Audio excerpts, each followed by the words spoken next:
اللہ العلی العظیم وصدق رسولہ النبی الکریم ونحن علی ذلک من الشاہدین والشاکرین اللہم الہمنا رشدنا واعذنا من شرور انفسنا اللہم وفقنا لما تحب وترضى من القول والفعل والنیہ رب اشرح لی صدری ویسر لی امری واحلل عقدۃ من لسانی یفقہوا قولی آمین یا رب العالمین۔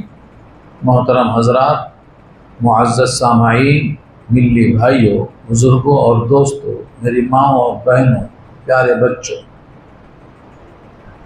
سورہ نجم جو مکی صورت ہے، بلکہ سب سے پہلی صورت ہے جو حضور نے مکے والوں کے سامنے علی الاعلان پیش کیا ہو۔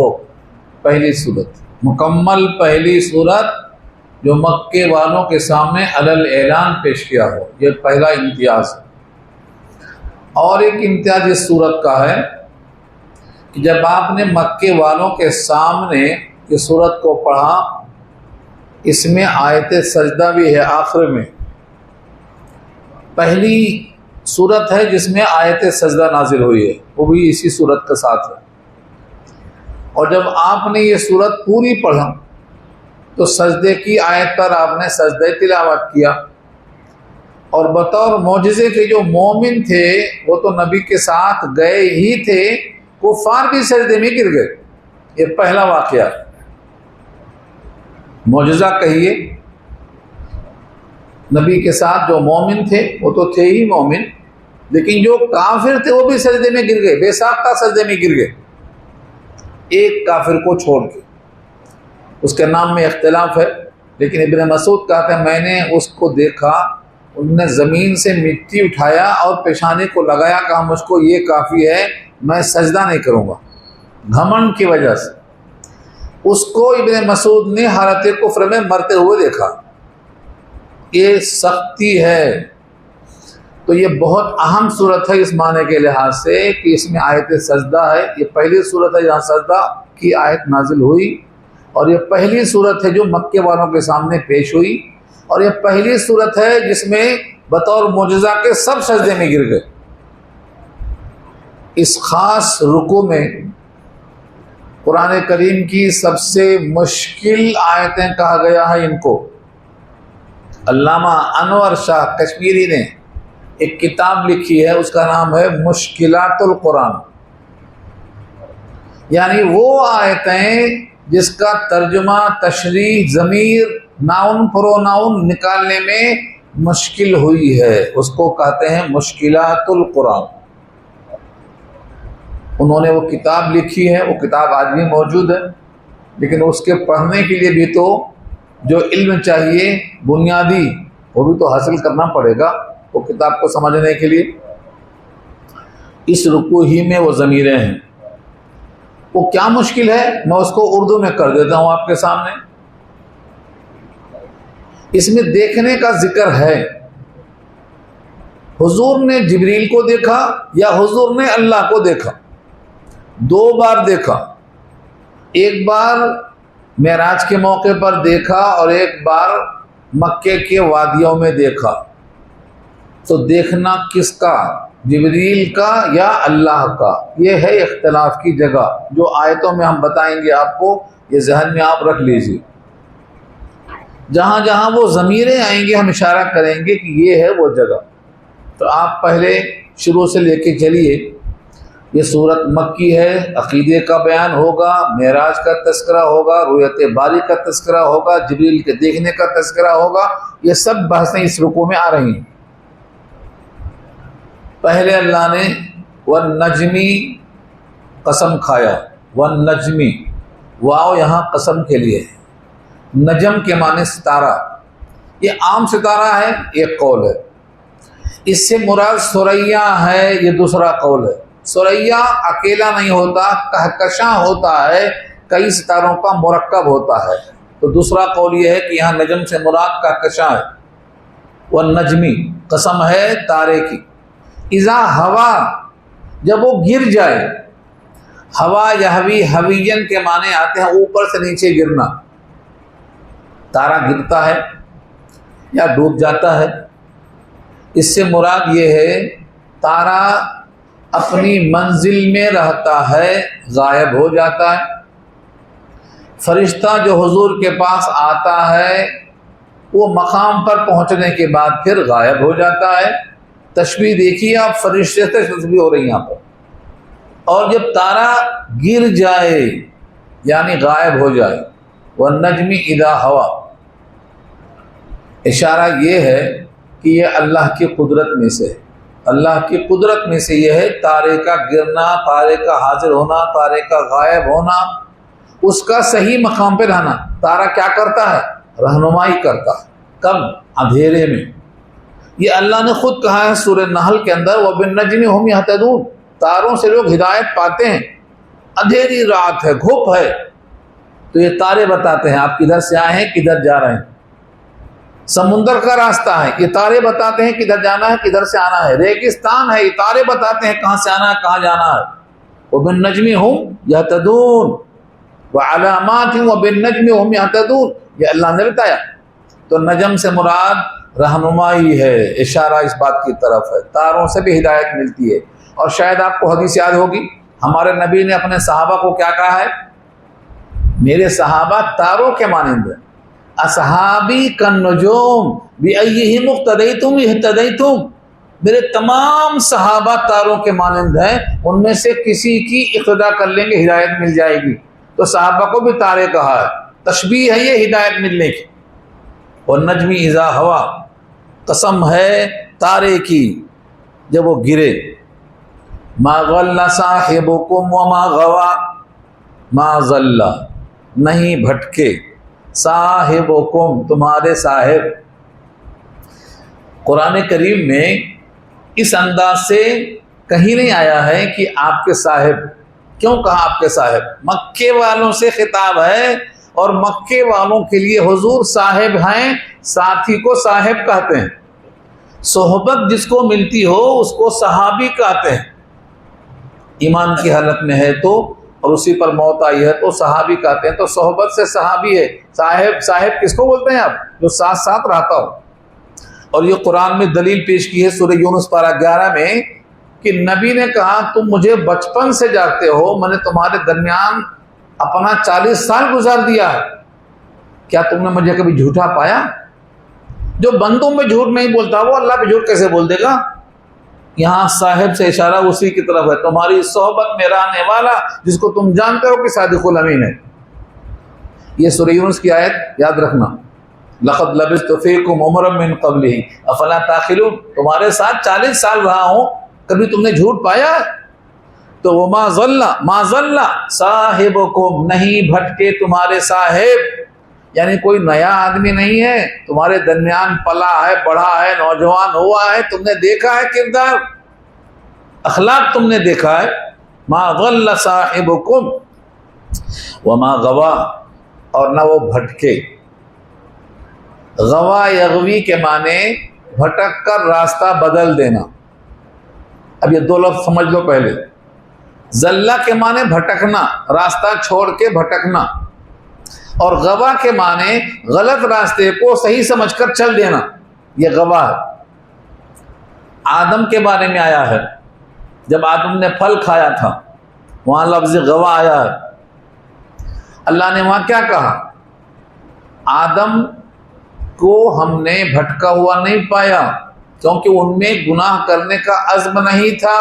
فَنَسِيَ آدم وَلَمْ نَجِدْ لَهُ عَزْمًا، نسیان ہو گیا ان سے، ان میں عزم گناہ نہیں تھا، اللہ نے نفی کر دی۔ اور ایک جگہ اللہ نے واضح کر دیا ہے کہ آدم بھٹکے نہیں ہیں، صبح کا بھولا شام میں گھر آئے تو بھٹکا ہوا نہیں بولتے، یعنی اگر جنت سے محروم ہو جائیں تو اس کو غوا کہیں گے، جنت سے محروم نہیں ہوا تو غوا آتا نہیں اس کے لیے۔ یہ وضاحت کئی جگہ آئی ہے، خاص طور سے سورہ طٰہٰ پارہ 16 کے اندر آئی ہے۔ تو اب معلوم کیا ہوا؟ قسم ہے تاروں کی جب وہ گرے، تمہارے ساتھی نہ بھٹکے ہیں اور نہ گمراہ ہوئے ہیں، نہ بیراہ ہوئے ہیں۔ وَمَا يَنطِقُ عَنِ الْهَوَىٰ، یہ بہت اہم جملہ ہے اور پورے قرآن میں ایک ہی جگہ ہے۔ اور آپ نہیں بولتے ہیں خواہشات نفس سے. وما ينطق، نطق کے معنی بولنا، عن الہوا، ہوا کے معنی خواہش. دیکھو اوپر ہوا ہے گرنے کے معنی میں، اور نیچے ہوا کے معنی خواہش کیا ہیں. یہ باپ کا فرق ہے. اگر انسان کے لیے ہوا کا لفظ آتا، دیکھو آخر میں یا بھی ہے، خواہش کے معنی میں ہے. وَنَهَى النَّفْسَ عَنِ الْهَوَىٰ، خواہش کے معنی میں ہے. اگر انسان کوئی بات اپنے خواہش کو پورا کرنے کے لیے بولتا ہے تو وہ خواہشات نفس کے تابع ہے. نبی کی شان یہ ہے کہ ان کے زبان سے کوئی لفظ ایسا نہیں ہے جو خواہشات کے تابع ہو کر نکلا ہے، حق کے تابع ہو کر نکلتا ہے. یہ نبی کی شان ہے. ایک بار ایک صحابی نے پوچھا، یہاں روایت نہیں ہے وہ، مگر میں عرض کر دیتا ہوں. ایک صحابی نے پوچھا، اللہ کے نبی ہم آپ کی ہر بات نقل کرتے ہیں، لکھتے ہیں یا یاد کرتے ہیں، بول دیتے ہیں، منتقل کر دیتے ہیں. کبھی آپ غصے میں ہوتے ہیں، کبھی نارمل ہوتے ہیں. آپ نے کہا قسم ہے اس ذات کی جس کے قبضے میں محمد کی جان ہے، اس زبان سے سوائے حق کے کبھی کچھ نکلتا ہی نہیں. غصے میں ہے تب بھی حق ہی نکلتا ہے. یہ بہت اہم جملہ ہے، وَمَا يَنطِقُ عَنِ الْهَوَىٰ، کہ آپ اپنے خواہشات سے نہیں بولتے. آپ کی زبان سے جب بھی نکلتا ہے تو وہ اللہ کی ہدایت سے نکلتا ہے. جو اگلا جملہ آ رہا ہے، وَمَا يَنطِقُ عَنِ الْهَوَىٰ إِنْ هُوَ إِلَّا وَحْيٌ يُوحَىٰ، نہیں ہے وہ مگر وحی جس کی وحی کی جاتی ہے. وحیٌ، وحیٌ یوحا، وحیٌ یہ ناؤن ہے، اسم ہے، اور یوحا اس کا ورب ہے. آپ کے زبان سے نکلا ہوا ہر لفظ وحی ہے جس کو اللہ نے بھیجا ہے. وحی کی تعریف میں بہت سی بحثیں ہیں، میں لمبی نہیں کروں گا اس کو، 7 قسمیں ہیں اس کی. لیکن نبیوں کی طرف جو پیغام اللہ کا آتا ہے اس کو وحی کہتے ہیں. خلاصہ ہے، کبھی جبریل کی توسط سے آتا ہے، کبھی اللہ خود ہم کلام ہو جاتے ہیں، جسے کوہ طور پہ موسیٰ سے بات ہوئی ہے، جبریل کو بھیجا ہے. کبھی کبھی دل میں القا ڈال دیتے ہیں. تو 3 شکلوں میں اللہ نبیوں سے بات کرتے ہیں. اس کا ذکر سورہ شورى پارہ 25 میں اللہ نے خود نقل کیا ہے. وما جعلنا، ہم نے کسی بھی بشر کے واسطے ان 3 شکلوں میں بات کرنے کو رکھا ہے. الا وحیا او من وراء حجاب او یرسل رسولا فیوحی باذنہ ما یشاء. اس سورہ شورى کی آخری آیتوں میں بحث آئی. تو 3 شکلوں میں وحی آتی ہے. یہاں نبی پر وحی کس شکل میں آئی ہے؟ غار حرا میں پہلی بار جبریل نے حضور کو 3 بار دبایا. یہ پوری بحث سورہ علق کی بحث میں ہم کر چکے ہیں.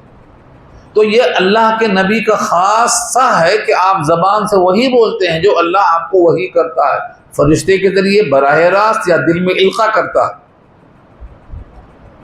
اس کا مطلب یہ ہوا کہ آپ جو وحی کے مطابق بولتے ہیں، تو کبھی کبھی آپ نے اجتہادی بات میں اپنے کو واپس کر دیا، مسئلے کو پلٹ دیا ہے. وہ غلطی کیسا ہوئی، اجتہادی خطا کیسے ہوئی، اس آیت پر یہ کلام کیا ہے. اور میں حدیثیں کئی بھی لا سکتا ہوں کہ آپ نے اس میں تبدیلی کیا ہے. پہلے یہ حکم تھا، اب یہ حکم ہے. جیسے کھجوروں کے بارے میں تھا کہ ان کے شگوفے کاٹ کے قلم مت کرو. پیداوار جب کم ہوئی تو آپ نے کہا انتم عالم بامور دنیاکم، تم دنیا کے کام بہتر جانتے ہو، اب قلم کر لیا کرو. اپنی رائے سے رجوع کر لیا آپ نے. معلوم کیا ہوا، کبھی کبھی اپنی رائے سے بھی آپ بولتے ہیں، جس کو بولتے ہیں اجتہاد. تو اس کا قانون یہ ہے، جو وحی آتی ہے اس کا ایک دستور ہوتا ہے، ایک قاعدہ قانون ہوتا ہے، ایک کلیہ ہوتا ہے. اس کلیے کی طرف سے آپ اجتہاد کرتے ہیں اور وہاں اجتہادی خطا ہو جاتی ہے. جیسے بدر کے موقع پر اللہ نے کہا فدیہ لے کر چھوڑ دو یا ان کو قتل کر دو، آپ کو اختیار ہے. فَإِمَّا مَنًّا بَعْدُ وَإِمَّا فِدَاءً. آپ نے اجتہاد کیا، فدیہ لے کر چھوڑ دیا. اللہ نے کہا اللہ کو یہ پسند تھا کہ کفر کی جڑیں ختم ہو جائیں، لیکن آپ نے فدیہ لے کر چھوڑ دیا. جو عمر کی رائے تھی اس کے مطابق آیتیں نازل ہوئی. تو یہ اجتہادی جو خطا ہوتی ہے یہ وحی کے مطابق نہیں آتا ہے، بلکہ آپ اپنے رائے سے اجتہاد کرتے ہیں جہاں پر قانون میں گنجائش ہوتی ہے. اس کے لیے آپ کو مطالعہ کرنا پڑے گا. اس کے بعد فرمایا علمہ شدید القویٰ، علمہ آپ کو سکھلایا. شدید سخت، القوا قوت والا، شدید القوا کی صفت جبریل کی ہے، اس میں کوئی شبہ نہیں۔ تمام شارحین کہتے ہیں شدید القوا یہ صفت جبریل کی ہے۔ جبریل سے حضور نے کہا مجھے تم اپنی اصلی شکل میں دکھاؤ، مرد بن کے دکھاؤ۔ جبریل مرد بن کے دکھائے، اور حضور کے پہلے بھی جبریل مرد بن کے آئے ہیں۔ سورہ مریم میں آیا نا، مریم کے سامنے جبریل بشر بن کے آئے، فتمثل لها بشرا سویا، کامل مرد بن کے آئے تھے مریم کے سامنے، سورہ مریم میں آ چکا ہے۔ تو ایسے بھی حضور نے کہا جبریل تم مجھے اپنی اصلی شکل میں دکھاؤ۔ تو غار ہیرا سے آتے ہوئے راستے میں مکے کی وادی میں افق پر نظر آئے، اسی رکوع میں آ رہا ذکر اس کا آگے، افق پر نظر آئے اصلی شکل میں، پورا افق بھرا ہوا تھا۔ اس حالت میں حضور نے دیکھا کہ ان کے 600 بازو ہیں، 600 بازو، اور اسی کو سورہ فاطر میں اللہ نے کہا ہے اولی اجنحۃ مثنا وثلاثا ورباع یزید فی الخلق ما یشاء، اللہ کی مرضی ہے، وہ جیسا چاہتا پیدا کرتا ہے، 2 2 والے، 3 3 والے، 4 4 والے، تخلیق میں اضافہ کرنا اس کی شان ہے، یزید فی الخلق ما یشاء۔ تو جبریل کے 600 بازو تھے، اور ایک بازو کی قوت اتنی تھی، انہوں نے قوم لوط کی بستی کو زمین سے اٹھا کر آسمان پر لے گئے اور اوپر جا کر کے اس کو پلٹا دیا، اوندھا کر دیا، نیچے کا حصہ اوپر کر دیا، اوپر کا حصہ نیچے کر دیا، جس کا ذکر سورہ ہود میں اللہ نے خود کیا، فجعلناها عالیہا سافلہا وامطرنا علیہم حجارہ، پتھروں کی بارش کر دیا۔ تو یہ ہے صفت جبریل کی، 600 بازو ہیں، حضور نے ان کو دیکھا ہے، مکے کی وادی میں حضور نے کھلی آنکھوں دیکھا ہے، یہ ہے علمہ شدید القوا۔ ایک اور صفت ہے ذو مرہ، ذو مرہ زور آور۔ ایک تو ہوتا ہے آدمی قوت والا ہے لیکن قوت استعمال نہیں کرتا، لیکن یہاں کیا ہے شدید القوا کے بعد ذو مرتن ہے، ذو مرتن کے معنی زور آور، یعنی جب چاہتے ہیں وہ اپنی طاقت کا پورا استعمال بھی کرتے ہیں، دائیں بائیں سے کوئی آتا نہیں۔ ایک بار شیطان صحابہ کے ساتھ گرمر ہو کے بولتا تھا ہم تمہارے ساتھ ہیں، چلو لڑو، تمہارے ساتھ ہیں۔ اچانک ہاتھ چھوڑا کے بھاگنے لگا۔ صحابی نے کہا کہاں جا رہے ہو؟ کہا میں جو دیکھ رہا ہوں تم نہیں دیکھ رہے ہو۔ سورہ توبہ میں یہ مضمون آیا ہے، انی ارا ما لا ترون انی اخاف اللہ رب العالمین۔ اس نے کیا دیکھا؟ جبریل کو دیکھا، یہ ہے ذو مرہ، شیطان وہاں ٹھہر نہیں سکتا۔ اور جو صفت جبریل کی یہاں رکھی ہے فرشتوں میں، وہ صفت اللہ نے عمر میں رکھی تھی، حضرت عمر میں۔ حضور نے کہا جس گلی میں عمر جاتے ہیں شیطان اس گلی میں نہیں آ سکتا، گلی چھوڑ دیتا ہے وہ۔ ہمیں بچپن میں یاد پڑتا ہے، ہم جب کھیلتے تھے مدرسے میں، کھیلنے جاتے تھے بلا پوچھے ہوئے، سوچتے تھے مولانا جو نگران کار ہیں وہ کہیں نظر نہ آ جائیں، وہ اللہ کا بندہ اسی گلی میں دکھتا تھا، جہاں چھپ کے جاتے تھے کہ یہاں نہیں آ سکتے وہیں نظر آتے تھے، وہ پکڑے گئے۔ تو ویسے ہی اللہ کا یہ بندہ حضرت عمر، حضور نے کہا ہے اس گلی میں شیطان نہیں آ سکتا ہے جس گلی میں عمر چلتا ہے۔ اور آج بھی شیطان ہی ہیں وہ لوگ جو عمر سے اختلاف کرتے ہیں، ان جگہوں کو میں پوائنٹ آؤٹ نہیں کر سکتا، کہاں کہاں اختلاف کرتے ہیں میں اس کو پوائنٹ آؤٹ نہیں کر سکتا۔ حضور نے کیا کہا ہے، اگر کسی بات میں عمر اور ابو بکر دونوں متفق ہو جائیں تو میں رسول اللہ ہو کر ان دونوں کی مخالفت کبھی نہیں کرتا ہوں۔ یہ شان ہے عمر کی، یہ حدیث بخاری کی ہے۔ اگر کسی مسئلے میں ابو بکر و عمر ایک رائے رکھ دیں، دونوں میں اتفاق ہو جائے تو میں ان دونوں کی رائے سے اختلاف نہیں کرتا۔ یہ حضور نے بتایا ہے عمر کے بارے میں۔ آج لوگ عمر کے اجتہاد کو ایسا پھینکتے ہیں جیسے کچرے میں پھینکتے ہیں، کوئی حیثیت نہیں دیتے ہیں، اور پھر کہتے ہیں کہ ہم ہی دیندار ہیں، ہم ہی اسلام کے ٹھیکیدار ہیں۔ تو یہ عمر کی شان بتایا میں، کیوں؟ جبریل فرشتوں میں طاقتور ہیں۔ مکے والے میکائیل کو جانتے تھے، اسرافیل کو بھی جانتے تھے، لیکن جبریل کو نہیں جانتے تھے، کیونکہ جبریل سے دشمنی تھی اہل کتاب کو، یہودیوں کو، جس کا ذکر پہلے پیارے میں آ چکا، قل من کان عدوا لجبریل، اس رکوع میں آ چکا ہے۔ اس لیے جبریل کا تعارف کرایا اللہ نے کہ دیکھو، اچھا دیکھ لو، وہی کو لانے والا کون ہے؟ طاقتور ہے، فوراً طاقت کا استعمال کرنے والا، زور آور ہے. فاستوا، فاستوا کے معنی مستوی ہونا، جیسے آیا ہے الرحمن علی العرش استوا، استوا یہاں بھی ہے، وہاں عرش پہ استوا ہے، اور یہاں کہاں استوا ہے؟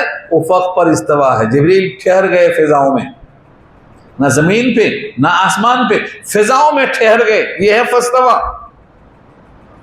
وَهُوَ بِالْأُفُقِ الْأَعْلَى، اس حال میں کہ وہ افق اعلیٰ میں تھے. اعلیٰ تو صفت ہے، افق کسے کہتے ہیں؟ آسمان میں سورج جب نکل کر سامنے آ جاتا ہے تو اس کو افق کہتے ہیں. غروب کے وقت میں بھی جو کنارے پہ آ جاتا ہے اس کو افق کہتے ہیں. تو سورج کے سامنے آ کر دکھنے کی جگہ کو افق کہتے ہیں، جس کو مطلع بھی کہہ سکتے ہیں آپ، طلوع ہونے کی جگہ یا غروب ہونے کی جگہ.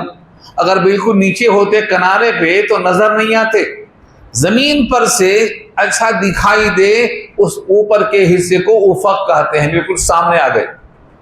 اور اعلیٰ صفت کیوں لگائی؟ کہ افق کے اوپر تھے، نیچے نہیں تھے، تاکہ دکھائی دینے میں مشکل نہ ہو. وَهُوَ بِالْأُفُقِ الْأَعْلَى. یہاں تک میں الفاظ لا رہا ہوں، حدیثیں بعد میں لاؤں گا میں. یہاں پر روایت میں آتا ہے کہ جبریل کو اصلی شکل میں دیکھ کر حضور پاک بے ہوش ہو گئے. بخاری کی روایت، بے ہوش ہو گئے اور زمین پہ گر پڑے. اس بے ہوشی کے بعد جبریل وہاں افق سے اپنی اصلی شکل کے بجائے ایک انسان کی شکل میں ڈھل گئے، اور انسان کی شکل میں آ کر نبی کو اٹھایا. اور نبی کو اٹھانے سے دونوں اتنا قریب ہوئے جتنا ذکر اگلی آیت میں آ رہا ہے. ثم دنا، پھر دونوں قریب ہوئے. دنا دونوں دونوں مانے قریب ہونا. فتدلّا، اور جھکے. جب کسی کو اٹھاتے ہیں تو جھکنا پڑتا، یہ ہے فتدلّا. میں جمہور کی رائے پیش کر رہا ہوں، اختلافی رائے بعد میں پیش کروں گا. ثم دنا فتدلّا، پھر وہ جھکے اور جھکنے کے بعد قریب ہوئے. کتنا قریب ہوئے؟ فکانا قاب قوسین او ادنا. فکانا، بس گویا کہ وہ ہو گئے. قاب قوسین ایک محاورہ عربوں کا ہے جو قرآن میں استعمال کیا. جب کسی آدمی کی قربت جسمانی زیادہ ہو جاتی ہے اور دوستی کا اظہار کرنا ہوتا ہے، آج کل لوگ کیا کرتے ہیں، اپنے شراب کے جام کو دوست کے جام سے ٹکراتے ہیں، اس کو بولتے ہیں شیئر کرو. جام سے جام ٹکراتے ہیں. لیکن اہل عرب جو بہادر ہوا کرتے تھے ان کے پاس تیر اور کمان ہوتی تھی. وہ کمان میں دو چیزیں ہوتی ہیں، ایک لکڑی جو ٹیڑھی ہوتی ہے، اور اس میں جو تانت کی رسی ہوتی ہے جو ٹوٹتی نہیں ہے. تانت کی رسی معلوم ہے، اونٹ کے جسم سے ایک رگ نکالتے ہیں، اس کو تانت بناتے ہیں، اس سے بنتی ہے، تو تیر مارنے میں وہ ٹوٹتی نہیں ہے. تو وہ جو لکڑی ہوتی ہے وہ اپنے طرف کرتے ہیں، اور وہ تانت ان کی تانت سے مل جاتی ہے. اس کو بولتے ہیں فکانا قابا قوسین او ادنا. تشبیہ ہے یہ. اہل عرب اپنی محبت کو، اپنی وحدت کو ملانے کے لیے کمان پیش کرتے تھے، کمان سے کمان لگاتے تھے تو ہم دونوں ایک ہیں بتاتے تھے. فکانا قابا قوسین. لیکن قرآن نے کہا او ادنا، یا اس سے بھی زیادہ قریب. یہ تشبیہ کیا ہے؟ اگر جسم سے جسم قریب ہو تو قابا قوسین کافی ہے، لیکن اگر دل سے دل مل جائے تو او ادنا آتا ہے اس کے لیے، زیادہ قریب. زیادہ قریب ہے. دونوں کی فکر ایک ہے، دونوں کا مقصد ایک ہے، دونوں کا راستہ ایک ہے، دونوں کا رب ایک ہے، دونوں کی منشا ایک ہے. اس قرب کو او ادنا میں تشبیہ دیا اللہ نے. فکانا قاب قوسین او ادنا، پس ہو گئے دونوں قریب، دو کمانوں کے یا اس سے بھی زیادہ. اب اس موقع پر جب حضور پاک کو جبریل نے اٹھایا، قربت کا اظہار کیا، اب یہاں سے اللہ کا پیغام جبریل نے سنایا. یہاں تین باتیں ہو گئیں. وحی کو بھیجنے والا اللہ، جس کے ذریعے بھیجی گئی وہ جبریل، اور جس کو پہنچانا ہے وہ محمد مصطفیٰ صلی اللہ علیہ وسلم. یہاں سے وہی شروع ہوتی ہے. فکان قاب قوسین او ادنا فاوحا. اب اللہ کی طرف سے جبریل نے اللہ کا پیغام پہنچایا, اور اگر ڈائریکٹ کہیں تو فاوحا الی عبدہ, اپنے بندے کو اللہ نے پیغام پہنچایا, یعنی جبریل کے توسط سے. جبریل کا ذکر آ چکا. فاوحا الی عبدہ, اللہ نے وہی بھیجا اپنے بندے کی طرف. ما اوحا, جو اللہ نے بھیجا. کیا پوشیدہ بات ہے, دیکھیے آپ, کیونکہ وہی ایک نہیں ہے, وہ لمبی چوڑی ہو سکتی ہے, راز کی بات بھی ہو سکتی ہے, تو اس کو پوشیدہ رکھ دیا. ما اوحا, جو کچھ کی بھیجا, جو کچھ کی پیغام دینا تھا دے دیا. وہ کیا پیغام تھا, اس میں سے تھوڑا آ رہا ہے اگلی آیتوں میں, پورا نہیں ہے, کیونکہ اس میں کچھ چیزیں راز کی بھی ہوتی ہیں. محبوب اور محب کے درمیان ہر بات صاف پیش نہیں کی جاتی, چھپا کے بھی رکھی جاتی ہے. اللہ نے حضور کو محبوب بتایا, اور معراج کے موقع پر ملاقات میں جو بات چیت ہوئی ہے اس کا کچھ حصہ بھیجا ہے. فاوحا الی عبدہ ما اوحا, جو کچھ کی بھیجا تھا بھیجا. ما کذب الفؤاد ما رأى, نہیں جھوٹ کہا دل نے جو انہوں نے دیکھا. کذبہ کے معنی یہاں پر جھوٹ بولنے کے نہیں آتے ہیں, بلکہ کذبہ کے معنی آتے ہیں آدمی کو دکھلایا کچھ گیا تھا, کچھ اور دیکھ لیا. ویسا نہیں ہے. آدمی بسا اوقات جو نہیں دیکھنا وہ دیکھ لیتا, جو دکھانا ہے وہ نہیں دیکھ پاتا. تو یہاں اللہ فرماتے ہیں جو دکھانا تھا وہی دیکھا, دوسرا نہیں دیکھا. جو دل نے کہا وہی ہوا. ما کذب الفؤاد, فؤاد کے معنی دل, دل نے جھوٹ نہیں کہا. ما رأى, جو کچھ آپ نے دیکھا. کیا کیا دیکھا, یہ ہے اصل جواب. ما کذب الفؤاد ما رأى, اس پر بہت لمبا کلام ہے. دل نے جھوٹ نہیں کہا جو کچھ کی آپ نے دیکھا. کیا دیکھا؟ جبریل کو دیکھا, ایک قول ہے. اللہ کو دیکھا, دوسرا قول ہے. جبریل کو دیکھا, یہ تو راجح قول ہے, کیونکہ یہ واقعہ ہے پہلے وحی کا, جو قرآن کریم پہلی مرتبہ مکہ والوں کو پیش ہوا ہے وادی مکہ میں. ابھی تو معراج کا ذکر ہی نہیں آیا ہے. معراج تو ہوگی سن ہجرت کے بعد ہوگی. یہ واقعہ بالکل مکے کے شروع زمانے کا ہے. تو لہٰذا اللہ تعالیٰ کو عرش پہ جا کر دیکھنے کا جو واقعہ ہے وہ اس جگہ نہیں ہے. یہ راجح قول ہے. صرف ابن عباس کہتے ہیں کہ اللہ کو دیکھا یہاں پر, لیکن 4 صحابی ہیں جو کہتے ہیں یہاں جبریل کو دیکھا. حضرت عائشہ رضی اللہ عنہ, عبداللہ بن مسعود رضی اللہ تعالیٰ عنہ, ابو ذر غفاری رضی اللہ تعالیٰ عنہ, اور ابو ذر کے ساتھ ابن مسعود کے ساتھ حضرت عائشہ کے ساتھ اور کئی صحابی کا نام لیا گیا. ان لوگ کہتے ہیں یہاں جبریل مراد ہے, جبریل کو دیکھا. اللہ کو دیکھا جا سکتا ہے یا نہیں, یہ بحث آخر میں. دنیا میں تو نہیں دیکھا جا سکتا, یہ تو طے ہے. بی بی عائشہ نے کہا ہوا نور انا یبصر, وہ تو نور ہے, کہاں دیکھا جا سکتا ہے. اور دلیل میں آیت پیش کرتی ہیں لا تدرکہ الابصار, نگاہیں اس کا ادراک نہیں کر سکتی. اسی لیے اللہ نے موسیٰ سے کہا لن ترانی, تو مجھے دیکھ نہیں سکتے ہو. وہ تو نبی ہو کر نہیں دیکھ سکتے, دیکھا نہیں جا سکتا. ہوا نور انا یبصر. لیکن اللہ نے معراج کے موقع پر اپنے محبوب کو دیدار کرایا, یہ جمہور کا قول ہے, تو دیکھا جا سکتا ہے, اسے معلوم ہوا. ابھی ہماری آنکھیں فانی ہیں, اللہ باقی ہے, فانی سے باقی کو نہیں دیکھ سکتے. لیکن جب یہ آنکھیں باقی رہیں گی, جنت کے قابل بنائی جائیں گی, تو ان آنکھوں سے اللہ کا دیدار سب کو ہوگا, جس کا ذکر سورہ قیامہ میں اللہ نے خود کر دیا. وجوہ یومئذ ناظرہ الی ربہا ناظرہ, سب لوگ اپنے رب کو دیکھتے ہوں گے, چہرہ تر و تازہ ہوگا. بلکہ اس پر حدیث آئی ہے, ایک صحابی کہتے ہیں اللہ کو اتنے لوگ دیکھیں گے بھیڑ میں, ازدحام میں, کیسا دیکھیں گے؟ حضور نے کہا 14ویں رات کا چاند دیکھتے ہو, کچھ مشکل ہوتی ہے؟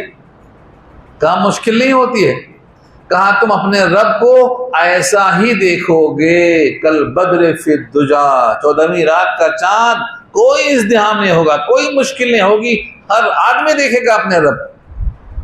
اور اللہ کے دیدار کا ذکر سورہ یونس پارہ 11 میں اللہ نے کیا ہے، للذین احسنوا الحسنى وزیادہ۔ یہ زیادہ کی تشریح میں صالحین کہتے ہیں یہ اللہ کا دیدار ہی ہے جب دیدار ہو سکتا ہے۔ اور یہ معراج کا واقعہ عرش اعظم کے اوپر کا ہے، یعنی اس زمانے کا ہے جہاں آپ نے جنت دیکھی، جہنم دیکھی، تو جب اس جگہ کا یہ واقعہ ہے تو وہاں تو سب دیکھیں گے اللہ کو، اس لیے دیکھا جا سکتا ہے، یہ ان کی دلیل ہے۔ مگر اس جگہ افتمارونہ میں جو شک کی بات ہو رہی ہے، یہاں پر جبریل مراد ہے، یہ جمہور کی رائے ہے۔ حضور کو دیکھا، حضور نے دیکھا، یہ واقعہ معراج کا ہے جو اس جگہ موجود نہیں ہے۔ افتمارونہ علی ما یری، کیا تم حضور سے جھگڑا کرو گے اس بات پر جو عنقریب وہ دیکھیں گے۔ علامہ یرا ہے، یرا فعل مضارع ہے، آئندہ دیکھیں گے۔ اگر دیکھا ماضی ہوتا تو علامہ رعا ہوتا، علامہ رعا نہیں ہے، علامہ یرا ہے۔ یرا کے معنی جو آئندہ دیکھیں گے، یعنی ابھی تو جبریل کو دیکھا ہے اور آئندہ جس نے جبریل کو بھیجا ہے نا اس کو بھی دیکھیں گے، تو کیا تم اس دیکھے ہوئے پر حضور سے جھگڑا کریں گے، بحث کریں گے؟ چنانچہ مکے والوں نے کیا جھگڑا، کیا کہا؟ جب حضور نے آ کر خبر دی کہ میں نے اللہ کو دیکھا، ایک بادل کی شکل میں دیکھا اور میں سجدے میں گر گیا، اور قیامت میں جب اللہ نزول فرمائیں گے تو بادلوں کی شکل میں آئیں گے، جس کا ذکر سورہ بقرہ میں کیا اللہ نے۔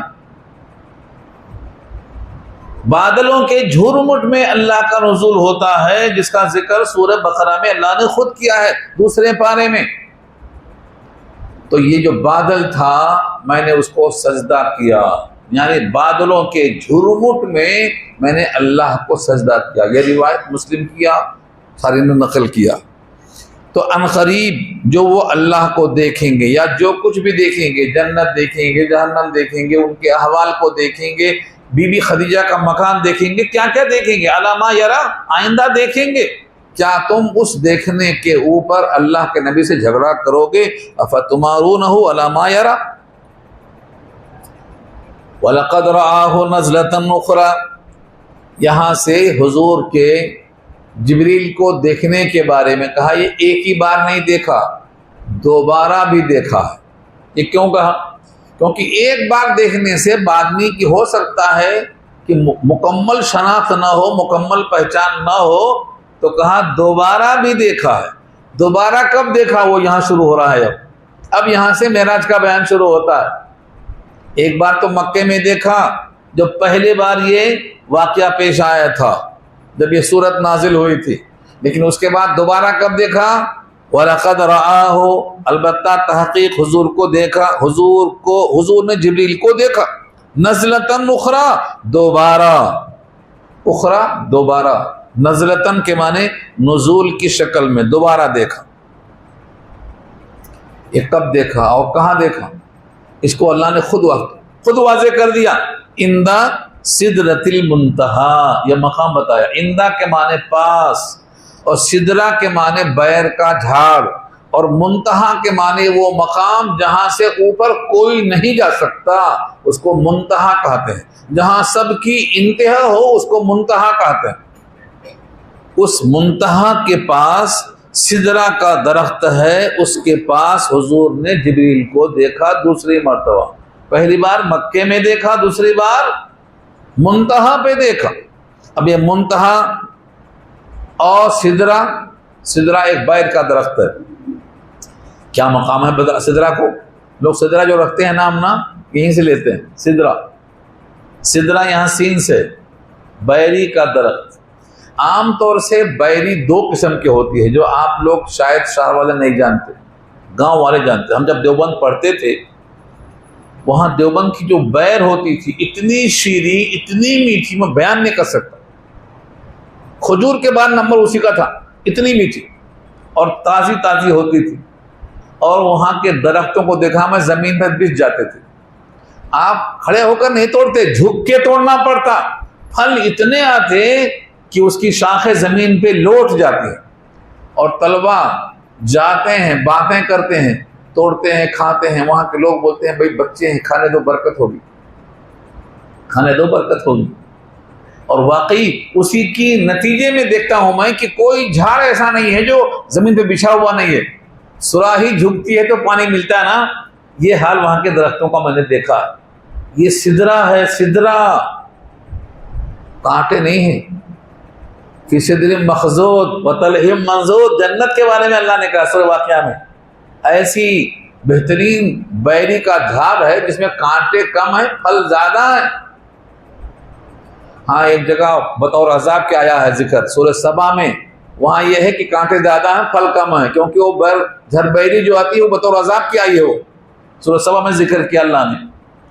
تو جنت کے اندر بھی سدرا کا لفظ ملے گا. جنت کے اندر جو جھاڑ ہے بیر کا، اس کے بارے میں لکھا ہے کہ اس کی جڑیں 6 آسمان میں ہیں اور اس کا تنا 7ویں آسمان میں ہے. سوچ کے دیکھو ذرا. اور جنت بھی اوپر ہی ہے کیونکہ آگے آ رہا ہے جنت الماوا. جنت کہاں ہے تو 7 آسمان سے اوپر ہے، یعنی عرش کے نیچے جنت ہے، عرش اعظم کے نیچے جنت ہے. اور اسی واسطے کہا گیا ہے جنت میں عرش کے نیچے ان 7 لوگوں کو جگہ ملے گی جو 7 یہ ہیں جو بڑے خصوصی صفات والے ہیں. رجل شاب نشأ فی عبادت اللہ، وہ نوجوان جس نے جوانی لگا دی ہو اللہ کی عبادت میں، اس کا نمبر 1 رکھا. امام عادل ہو، لمبی بحث ہے، 7 اس میں ذکر کیا گیا ہے. تو جنت میں ہوتے ہوئے عرش کے نیچے جگہ ملنا یہ بہت بڑا مقام ہے. تو یہ بیری کا جھاڑ، اس کی جڑ کہاں ہے؟ 6 آسمان میں. اور تنا کہاں ہے؟ آسمان میں. اور اس کے اوپر کیا ہے؟ جنت ہے. یعنی عرش اعظم کی جو زمین ہے وہ جنت کے اوپر کا حصہ ہے. یہاں تک جبریل امین بھی معراج میں گئے تھے، اس کے بعد آگے نہیں گئے تھے، جس کا ذکر ہم کر چکے ہیں پیچھے. جبریل سے حضور نے کہا ساتھی ہو تو ساتھ چلو نا، یہ کون سی دوستی ہے راستے میں سے جا رہے واپس. جبریل نے کہا معذرت چاہتا ہوں، آگے آپ جا سکتے ہیں، میں نہیں جا سکتا. آپ بلائے گئے ہیں، میں صرف راستہ بتانے کو یہاں تک آ سکتا ہوں. یہاں سے ایک بال کے برابر میں گیا تو میں جل کے خاکستر ہو جاؤں گا. اگر ایک سرے منہ برتر پرم فروغ تجلا بسودت پرم. معذرت کیا جبریل نے. بعض صوفیہ کہتے ہیں کتنا اچھا گنوا دیا موقع. ہاں نالین پکڑ لیتے تا عرش چلے جاتے. یہ بولنے کی باتیں ہیں. جبریل کہتا ہے میں جل جاؤں گا اور یہ کہتے ہیں مذاق سوچ رہے ہیں ان کو، نالین پکڑ لیتے اور تا عرش چلے جاتے. یہ کیسا ہنسی موقع گنوا دیا. تو کوئی بات ہے بولنے کی؟ جبریل جیسا انسان معذرت کرتا ہے، سب سے بڑا نور ہی معذرت کرتا ہے کہ میں آگے نہیں جا سکتا اور گیا تو جل جاؤں گا، خاکستر ہو جاؤں گا. آپ جا سکتے ہیں، آپ نوری نہیں ہیں، آپ خاکی ہیں. آپ میں نور نبوت ضرور ہے لیکن آپ کا جسم خاکی ہے. خاکی جا سکتا ہے، نوری نہیں جا سکتا. یہ بحث بڑی اہم ہے. لوگ سمجھتے ہیں نوری کہنے سے مقام بڑھ جاتا ہے، یہاں دیکھ لو گھٹتا ہے. اور شاید اسی مضمون کو رکھ کر کسی نے کہا ہے فرشتہ مجھ کو کہنے میں میری توہین ہوتی ہے، میں مسجود ملائک ہوں، مجھے انسان رہنے دو، مجھے انسان رہنے دو. فرشتہ مجھ کو کہنے میں میری توہین ہوتی ہے، میں مسجود ملائک ہوں، مجھے انسان رہنے دو. تو حضور کو کوئی اگر بشر مانتا ہے تو مقام گھٹتا نہیں ہے. قرآن نے 17 جگہ بشر کہا ہے حضور کو. قرآن میں 17 جگہ دکھا دوں گا آپ کو میں کہ ہر نبی بشر تھے، ہر رسول بشر تھے. 17 آیتیں موجود ہیں. لیکن ایک جگہ میں دکھا سکتے کہ حضور کیا کوئی بھی نبی نور تھا پیدائشی لحاظ سے؟ نہیں تھا. یہ سب کے سب قرآن سے دوری کا نتیجہ ہے. یہ مس گائیڈ ہے، گمراہ کرنے والی بات ہے. نبی جسم کے حساب سے بشر تھے، اس کے باوجود آپ کی نبوت کی وجہ سے آپ نورانی بشر تھے. اس نور کی بنا پر آپ کو امتیاز تھا. آپ آگے بھی دیکھتے تھے، پیچھے بھی دیکھتے تھے. پیچھے دیکھنے کا ذکر ہے بھی مگر آج موقع نہیں ہے سنانے کا. یہ بہت ساری بحثیں ہیں. حضور پیچھے سے بھی دیکھتے تھے. نماز کی حالت میں ایک صاحب رکوع کرتے ہوئے آئے، کھڑے کھڑے نہیں آئے. سلام پھیر کے پوچھا آپ نے ایسا کیوں کیا؟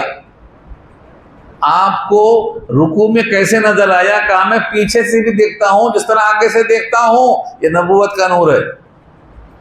اس کے واسطے بشر سے نکالنا ضروری نہیں ہے، نبوت کا نور ہے جو آپ دیکھ رہے ہیں۔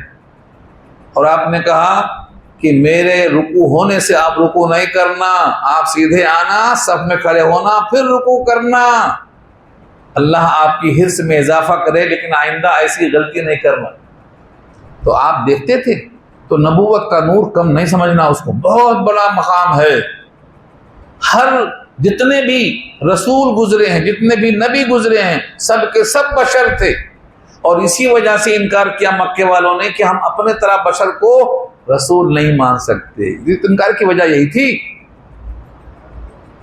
ابعث اللہ بشرا رسولا، کیا اللہ نے بشر کو بنا کر رسول بھیجا ہے؟ یہی تو وجہ تھی انکار کی۔ تو بہرحال اس جگہ پر یہ بات واضح ہو گئی۔ آپ نے جبریل کو دوبارہ بھی دیکھا ہے، دوسری بار بھی دیکھا ہے، سدرہ کے مقام پر، جس کو منتہا کہتے ہیں، جو عرش اعظم سے قریب ہے۔ یہ سدرہ کا جھاڑ جب حضور وہاں پہنچے ہیں تو اس کا مقام کیا بتایا؟ اندہا جنت الماوا، اس کے پاس ہے جنت الماوا، یعنی وہ جو جھاڑ ہے سدرۃ المنتہا، اسی کے پاس یہ چیز بھی موجود ہے جس کا نام ہے جنت الماوا۔ جنت و باغ کو بولتے ہیں، اور ماوا کے معنی ٹھکانہ، چونکہ یہ ٹھکانہ ہے انبیاء کا، رسولوں کا، ایمان والوں کا، نیک لوگوں کا۔ اللہ جس کو راضی ہو جائے، جس سے ان کا مقام ہے، تو اس کا نام کیا ہے؟ اندہا جنت الماوا۔ جنت الماوا کے پاس یہ جھاڑ دیکھا۔ اب کہتے ہیں کہ وہ جو درخت تھا بیری کا، وہ درخت خالی نہیں تھا، پھل نہیں تھے، پھر کیا تھا؟ اذ یغشی السدرۃ ما یغشی، جبکہ ڈھانپ رہا تھا سدرہ کو جو بھی ڈھانپ رہا تھا۔ کیا ڈھانپ رہا تھا؟ نہیں بتایا۔ لکھا ہے سونے کے پتنگے اڑ رہے تھے، وہ پتنگے نے جھاڑ کو ڈھانپ رکھا تھا، سونے کے پتنگے۔ یہ راجح قول ہے۔ ایک قول یہ بھی ملتا ہے کہ جو عرش اعظم پر فرشتے ہیں، ملائے اعلیٰ، ان فرشتوں نے اللہ سے درخواست کی تھی کہ آپ کے محبوب آ رہے ہیں، ہم بھی چاہیں تو اس قافلے میں شریک ہو جائیں، ہم کو بھی دیکھنے کا موقع دے دیا جائے۔ وہ فرشتوں کا ہجوم تھا جو پتنگوں کی شکل میں تھا، فرشتوں کا ہجوم تھا، اور آپ سمجھتے ہیں کہ ان میں محبت نہیں ہے حضور سے دیکھنے کی؟ آپ کو شاید یہ واقعہ یاد ہوگا، سورہ مرسلات جب نازل ہوئی تو آپ غار ثور میں تھے، اور وہاں صدیق نے جہاں انگوٹھا لگا رکھا تھا وہاں سانپ بے تاب تھا۔ اس سانپ نے کاٹا کیوں تھا؟ انگوٹھا ہٹاؤ ذرا ہم بھی دیکھ لیں۔ حضور کو دیکھنے کے لیے وہ بھی بے تاب تھا۔ پھر بعد میں وہ حضور نے لعاب دہن لگایا، سانپ درد ہی غائب ہو گیا پورا، لیکن وہ سانپ یہاں سے وہاں چلا گیا۔ تو دیکھنے کی تاب، تشویش نہیں، تشویق کہتے ہیں اس کو، بہت زیادہ شوق تھا فرشتوں کا۔ اللہ نے کہا تم بھی دیکھ لو، شریک ہو جاؤ۔ یہ جو ازدحام تھا اس کو کہا ہے ما یغشا۔ ما یغشا میں یہ بھی شامل ہے، سونے کے پتنگے تھے، فرشتوں کا ہجوم تھا، اور سب کے سب اللہ کے محبوب کو دیکھنے کے واسطے حاضر تھے۔ اذ یغشی السدرۃ ما یغشی۔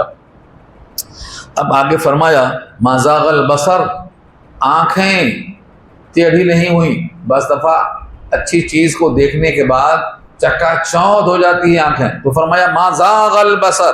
زاغ کے معنی ٹیڑھا ہونا، زیغ اور زلال اردو میں استعمال ہے۔ ما زاغ البصر، نگاہیں ٹیڑھی نہیں ہوئی۔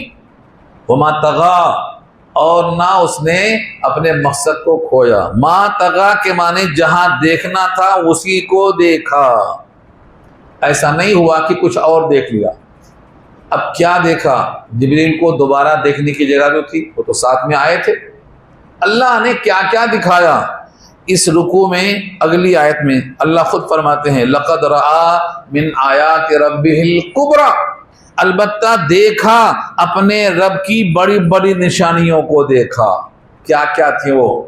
جنت دیکھا، جہنم کو دیکھا، جنت کے اندر لوگوں کے احوال دیکھا، جہنم کے احوال دیکھا، کیا کیا عذاب ہو رہا، کیوں ہو رہا، یہ سب دیکھا۔ اس میں عرش اعظم کو دیکھا، اللہ سے ملاقات ہوئی، اللہ سے بات چیت ہوئی، اللہ کو دیکھا، دونوں نے ایک دوسرے کو دیکھا۔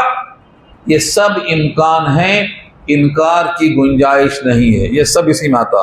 لقد رأى من آیات ربہ الکبریٰ، البتہ تحقیق حضور نے دیکھا اپنے رب کی بڑی بڑی نشانیوں کو دیکھا۔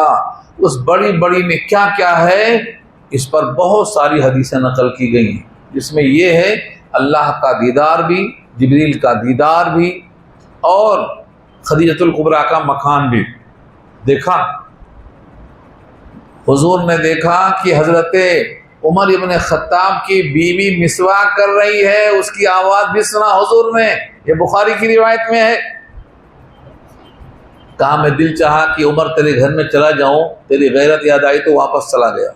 عمر رونے لگے، کہا حضور میں آپ پہ غیرت کروں گا، اس کائنات میں کون ہے آپ سے زیادہ؟ رونے لگے۔ تو مسواک کی آواز ہے۔ تو کیا کیا دیکھا، یہ سب مبہم ہے، بہت کچھ دیکھا۔ جو کچھ بھی دیکھا اس کو اللہ نے مبہم کو رکھا، کیونکہ کوئی ایک چیز، دو چیز، تین چیز نہیں ہے، بے شمار چیزوں کو دکھایا اللہ نے۔ اور تو کتنے آسمانوں پر کتنے روحوں کو دکھایا، ہاں کتنے آدم سے لے کر یہ دم جتنے نبی ہیں رسول ہیں ان کو دکھایا، ان کی ملاقات ہوئی، ان کے تبصرے ہوئے، اس واسطے یہاں اس کو مبہم رکھا۔ لقد رأى من آیات ربہ الکبریٰ، یہاں تک مضمون جو تھا وہ جبریل سے متعلق تھا، عرش سے متعلق تھا۔ اب یہاں سے جو مضمون آ رہا ہے، پھر مکے والوں سے حضور خطاب کر رہے ہیں، مکے والوں کے جو بت ہیں ان کے متعلق بات ہو رہی ہے۔ تو اب یہاں سے جو مضمون ہے اس کا تعلق اگلے رکوع سے ہے، اس لیے ہم یہی بات ختم کریں گے، اور یہاں سے جو آیتیں ہیں اس کا تعلق اگلے رکوع کے مضمون سے ہے، انشاءاللہ اس کو ہم آئندہ پورا کریں گے۔ اگر کسی کو کوئی سوال کرنا ہے تو آپ سوال کر سکتے ہیں۔ جی دو بار یہاں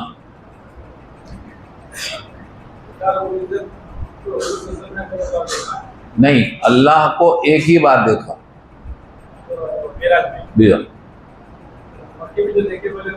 جبریل ہے وہ، جبریل کو ایک بار وادی مکہ میں دیکھا اور ایک بار مقام معراج پر دیکھا، سدرہ کے پاس، یہ دو بار دیکھنا، یہ راجح قول ہے۔ نہیں دیکھا، اصلی حالت میں۔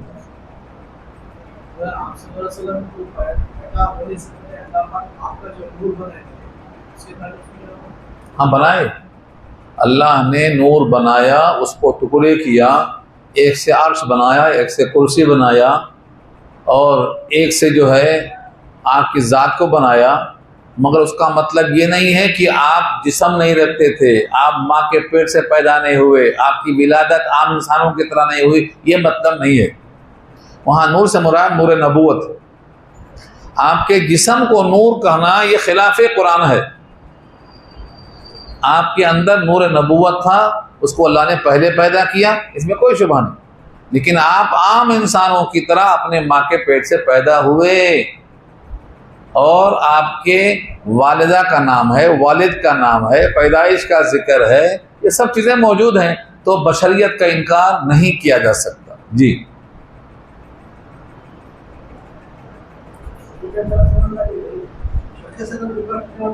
6 مرتبہ ہوا، شق صدر 6 مرتبہ ہوا۔ شق صدر کے معنی سینے کو چاک کرنا، 6 سال کی عمر میں ہوا، معراج کے موقع پہ ہوا، اور 2 بار دیر بنانی، 4 بار ہوا اور 6 بار ہوا، دونوں قول موجود ہیں، لیکن راجح قول ہے 6 مرتبہ ہوا۔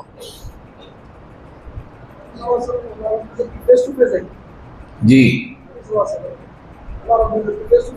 بالکل بالکل بالکل، معراج کے موقع پر راجح قول یہی ہے، جمہور کا قول یہی ہے کہ آپ نے دیکھا، کیونکہ وہاں پر اللہ نے آپ کی قوت میں اضافہ کیا تھا، وہ جو پیٹ اور سینہ چاک کر کے زمزم سے دھو کر کے پھر دل کو دوبارہ رکھ دیا تھا، وہ سب اسی کا انتظام تھا۔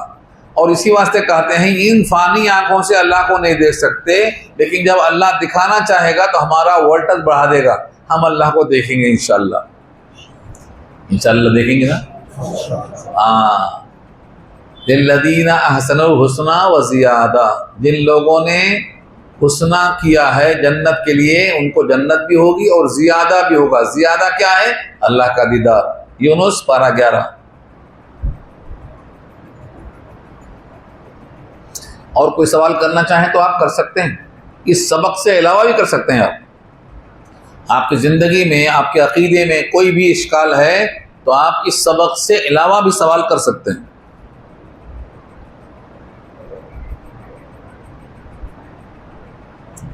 ماشاءاللہ، سوال ہی نہیں ہے، اچھی بات ہے نا، ذہن خالی آپ کا۔ ہاں، زیادہ عمرہ کرنے سے بہتر ہے طواف کرنا، کیونکہ طواف میں بیت اللہ سے قریب ہوگا، عمرے میں بیت اللہ سے دور ہوگا۔ بیت اللہ سے قریب ہونا زیادہ افضل ہے بیت اللہ سے دور ہونے کے مقابل میں، اس لیے جو باہر سے جانے والے ہیں ان کے لیے بار بار طواف کرنا بہتر ہے، بار بار عمرہ کرنا بہتر نہیں ہے۔ حضور نے زندگی بھر میں صرف 4 عمرے کیے ہیں، زندگی بھر میں حضور نے 4 عمرے کیے ہیں۔ اگر بار بار بہتر ہوتا تو 40 مرتبہ کرتے، آپ نہیں کیا، اس لیے بار بار طواف کرنا ہے، بار بار عمرہ نہیں کرنا، لیکن منع بھی نہیں، بہتر کی بات کر رہا ہوں۔ جی،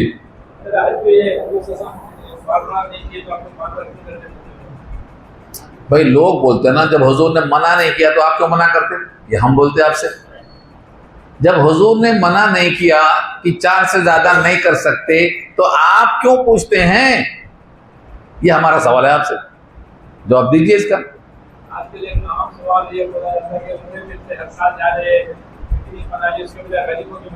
تو لوگوں کا سوال ہے نا، لوگوں کا سوال ہے نا۔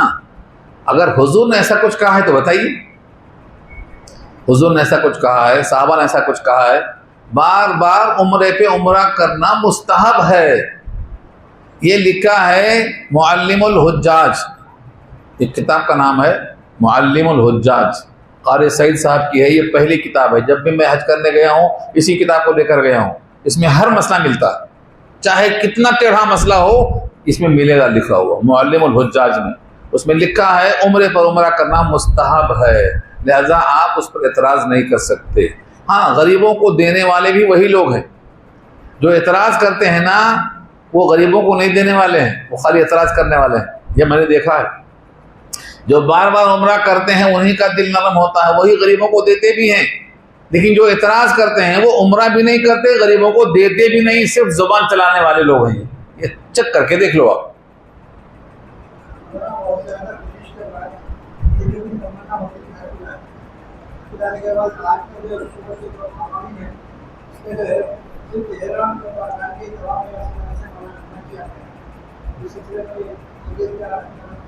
نہیں، دیکھیے جو لوگ وہاں کے ذمہ دار ہیں وہ چاہتے ہیں کہ کسی کی جان ضائع نہ ہو، مشقت نہ ہو، آسانی پیدا ہو۔ جو حج نہیں کر سکے ہیں وہ حج کر لیں، جو بار بار کر چکے ہیں وہی پھر نہ کریں، بلکہ نئے لوگ بھی پیدا ہوں، نئے لوگ بھی حج کرنے آئیں، یہ ان کا منشا ہے اور یہ حضور کا بھی منشا ہے۔ ایک حدیث سنا دیتا ہوں، جب حضور نے حج کا بیان کیا تو ایک صحابی نے کہا کیا یہ ہر سال فرض ہے؟ کیا یہ ہر سال فرض ہے؟ حضور نے کہا سوال زیادہ مت کرو، قرآن نے منع کیا ہے، حین ینزل القرآن، جب قرآن نازل ہو رہا ہے ابھی رسول موجود ہیں، سوال کے جواب میں اگر آ گیا کہ ہر سال فرض ہے تو کیا کریں گے؟ آپ کر سکیں گے؟ تو قرآن کے نزول کے زمانے میں حین ینزل القرآن ان تبد لکم تسؤکم، ظاہر کر دیا گیا کہ ہر سال فرض ہے تو مشقت میں پڑ جاؤ گے، لہذا جتنا حکم ہے اتنا کرو، بار بار خود پرید مت کرو۔ اس حدیث سے معلوم ہوتا ہے کہ حضور نے اس سوال کرنے والے کو ڈانٹ دیا۔ اس کا مطلب یہ ہے ایک حج فرض ہے، ایک کر لیا تو ختم ہو گیا مسئلہ، اب بار بار آپ نہیں کر سکے تو کوئی فرق نہیں پڑتا، لیکن آپ کر رہے ہیں تو کر لیجئے۔ اور وہاں کے لوگ وہی چاہتے ہیں کہ ایک بار فرض ہے آپ ایک مرتبہ کر لو، باقی لوگوں کو سہولت پیدا ہوتی، بھیڑ کم ہوگی، انتظام کرنا آسان ہوگا، یہ ان کا منشا ہے۔ بغیر نیت کے کوئی کام نہیں ہوتا. معلوم ہے آپ کو؟ شادی کرتے بغیر نیت کے کر لیتے.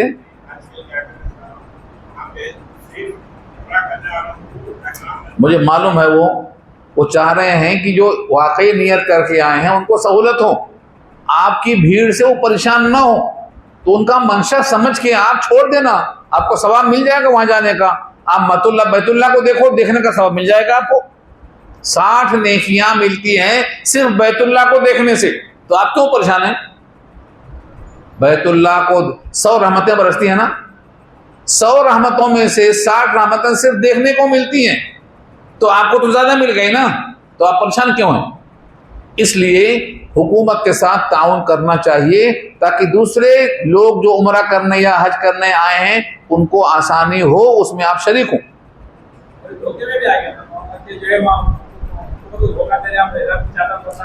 دھوکہ دینا تو دھوکہ ہی ہے نا, ہم کو دو یا حکومت کو دو, دھوکہ تو دھوکہ ہی ہے. آپ وہ راستہ اپناؤ جو سہولت کا ہو, آپ کے لیے بھی, حکومت کے لیے بھی, دوسرے عوام کے لیے بھی. آپ دوسروں کو آسانی پیدا کرو. جی ہاں,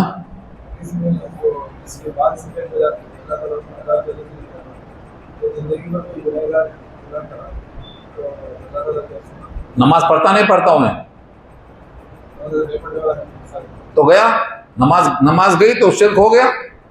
نماز چھوڑنے والا اقیم الصلاۃ ولا تکونوا من المشرکین, نماز پڑھو مشرکوں میں سے مت ہو جاؤ. نماز نہیں پڑھا تو مشرکوں میں سے ہو گیا نا, تو اس کے بارے میں کیا آپ کا تاثر ہے؟ اگر وہ نمازی ہے تو نماز میں اللہم انی ظلمت نفسی پڑھتا ہے, یہ توبہ ہے, پکی جنت ہے اس کے لیے, شبہ نہیں ہے. اور نمازی نہیں پڑھتا تو ایمان کہاں بچا اس کا؟ ایمان کی بقا کے لیے نماز ضروری ہے, ورنہ اللہ نے خود کہا اقیموا الصلاۃ ولا تکونوا من المشرکین, سورہ روم پارہ 21 کی آیت ہے. تو اس لیے سفید بال کافی نہیں ہے, نماز ضروری ہے. دعا کر لیجیے. الحمدللہ رب العالمین والصلاۃ والسلام علی سید المرسلین یا حی یا قیوم برحمتک نستغیث یا رب لک الحمد کما ینبغی لجلال وجهک العظیم. اللهم لا احصي ثناء عليك انت كما اثنيت على نفسك. اللهم لا مانع لما اعطيت ولا معطي لما منعت ولا ينفع ذا الجد منك الجد. اللهم انا نسالك من خير ما سالك منه نبيك محمد صلى الله عليه وسلم ونعوذ بك من شر ما استعاذك منه نبيك محمد صلى الله عليه وسلم.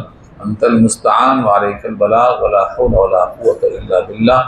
وصلی اللہ تعالی علی خیر خلقہ سیدنا و مولانا محمد وآلہ واصحابہ اجمعین برحمتک یا ارحم الراحمین. آپ لوگ یہ جو دن بدل گیا, اس سے کچھ مشکل ہو رہی کیا لوگوں کو آنے میں؟ آپ لوگوں سے پوچھ رہا ہوں, یہ دن بدلنے سے